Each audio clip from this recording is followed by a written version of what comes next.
Un beau soir, le ciel, éclairé par des farandoles d'étoiles, sembla l'appeler.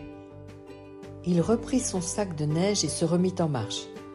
Au matin, il arriva très fatigué dans une clairière secrète, perdue au cœur d'une forêt sombre. C'était un petit paradis recouvert d'une herbe fleurie douce comme un duvet. Un miroir d'eau claire était posé au centre de la clairière et au bord de l'eau, une demoiselle sapin se réveillait en dépliant ses branches gracieuses. Petit Sapin s'arrêta près d'elle et regarda de tous ses yeux le spectacle charmant. Elle était très jolie, demoiselle Sapin, fine, délicate. Les rayons du soleil couchant avaient laissé un grand nœud rose dans ses hautes branches.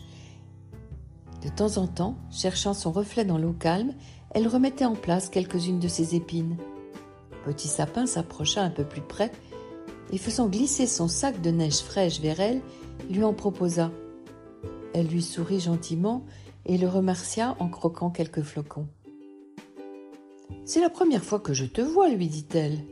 « Je viens juste d'arriver. Je ne comptais pas m'arrêter ici, mais je vais peut-être rester un peu, répondit-il. « Comme tu veux. » Et elle se mit à jouer au ballon pomme de pin avec un petit lapin. « Tu as déjà voyagé ?» demanda Petit Sapin. « Comment voyager ?»« Oui. Es-tu déjà parti loin d'ici ? On voit des choses extraordinaires dans le monde. »« Non, moi je suis toujours restée là. Mais je voyage beaucoup d'une autre façon. Et moi aussi j'ai découvert des endroits merveilleux. »« Comment ? Tu parles de voyage et tu n'as jamais bougé d'ici ?»